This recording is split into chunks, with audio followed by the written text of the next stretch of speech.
Welcome to Herdley, where books turn into 3 stories, refreshing your knowledge in minutes. Today we study together Pierre Hazan's book, Negotiating with the Devil Inside the World of Armed Conflict Mediation, in which we probe into how ethical compromises in mediation shape peace processes amidst armed conflicts and moral dilemmas. Pierre Hazan is a senior advisor with the Center for Humanitarian Dialogue. Don't go away. Herdley, the editor, will be right back with the story.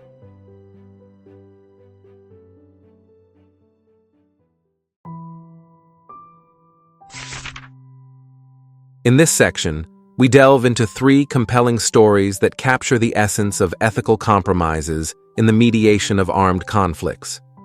Each story offers a unique perspective on the moral dilemmas faced by those attempting to negotiate peace in seemingly impossible situations.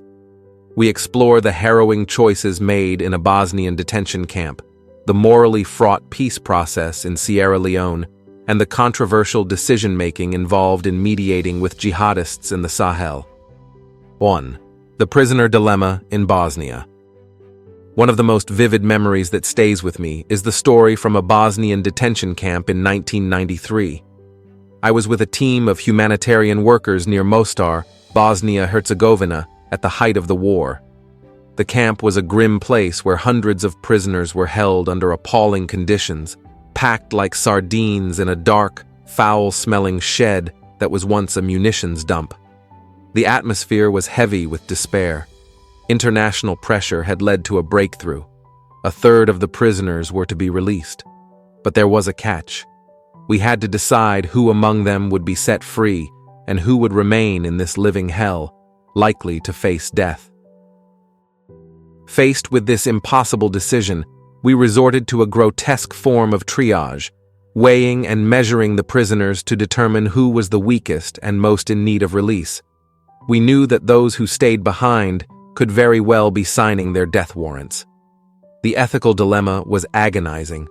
Should we prioritize saving those in the worst condition, or try to negotiate the release of as many prisoners as possible, even if it meant compromising our moral principles? Our contact in the camp, Berislav Pušić, viewed the prisoners as mere commodities, each with a price tag based on their family connections or their potential for ransom. He was willing to let go only of those he deemed worthless. As a team, we were torn. Some believed in adhering strictly to humanitarian principles, while others, including myself, grappled with the harsh reality of potentially saving more lives by bending to the demands of this unscrupulous man. In the end, our efforts were in vain. Pušić changed his mind at the last minute, and the buses that were supposed to transport the freed men drove away empty. The gut-wrenching disappointment and the realization that we had played into his game left us questioning the very nature of our mission. This episode underscored the painful reality that in the fog of war, ethical compromises are often a necessity. And yet, this was only the beginning of my encounters with such moral dilemmas in conflict mediation. 2. The fall of Charles Taylor in Sierra Leone.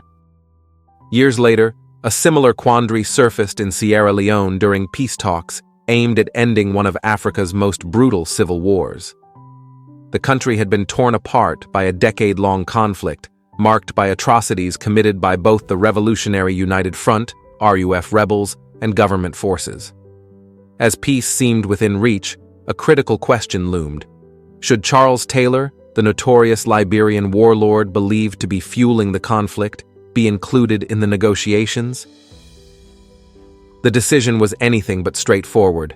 David Crane, an American prosecutor at the Special Court for Sierra Leone, believed Taylor should be excluded from the peace process altogether.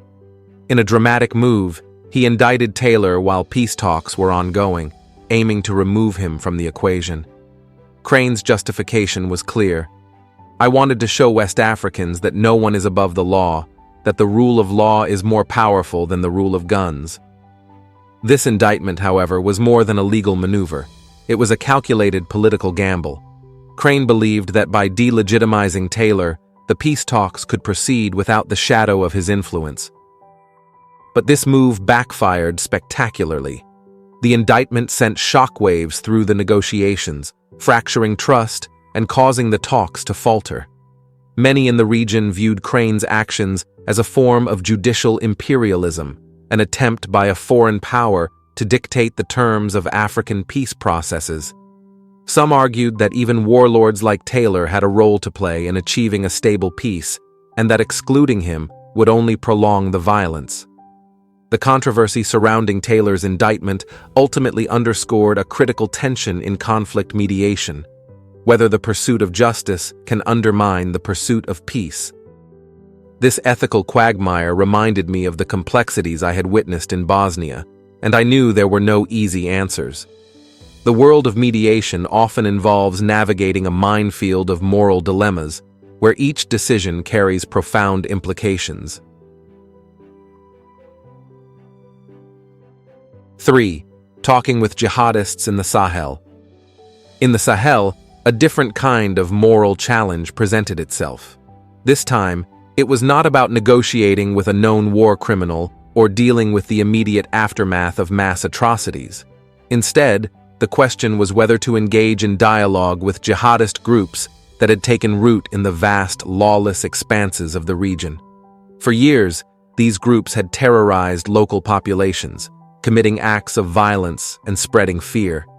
Yet, as the conflict dragged on, it became increasingly clear that a purely military solution was untenable.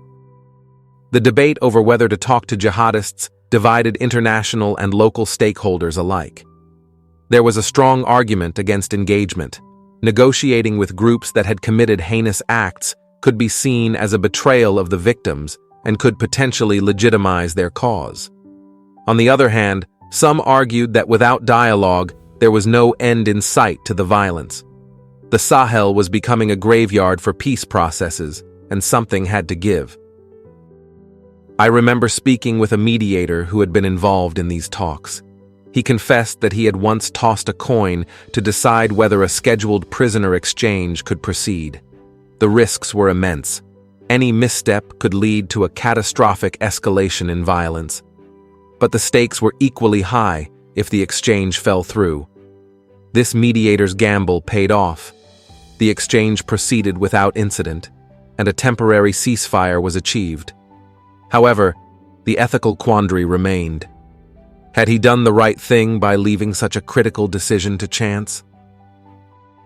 These stories illustrate the profound ethical challenges that mediators face when dealing with the complexities of armed conflicts. They must constantly weigh the moral cost of their decisions against the potential benefits, knowing that every choice can have far-reaching consequences. As we consider these stories, we are reminded of the thin line that mediators walk between peace and justice, compromise and complicity. The question of whether to negotiate with the devil is not just a question of strategy, it's a question of ethics, one that requires a delicate balance between pragmatism and principle. As the editor of Herdley, by learning from these experiences, we can better prepare ourselves for the difficult choices that lie ahead in a world where peace is often negotiated in the gray areas between right and wrong.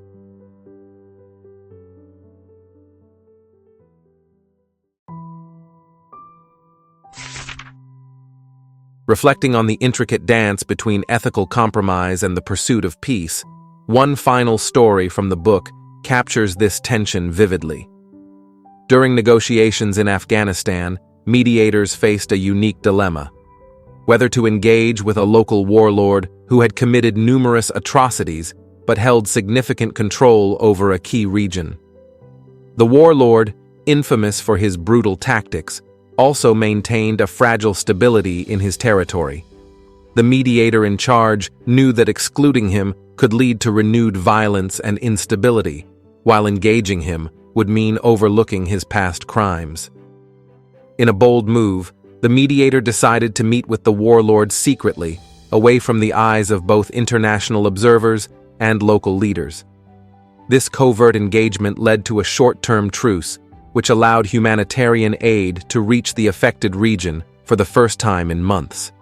However, This decision was met with backlash from human rights organizations, who argued that it set a dangerous precedent of negotiating with war criminals. The mediator's choice was a stark reminder of the ethical tightrope walked in these scenarios, where the pursuit of peace often requires dealing with unsavory characters, testing the boundaries of what is morally acceptable. Ultimately, the book underscores that ethical compromises in mediation are often necessary, though fraught with moral ambiguity. Mediators must navigate these gray areas, balancing the immediate need for peace with long-term justice.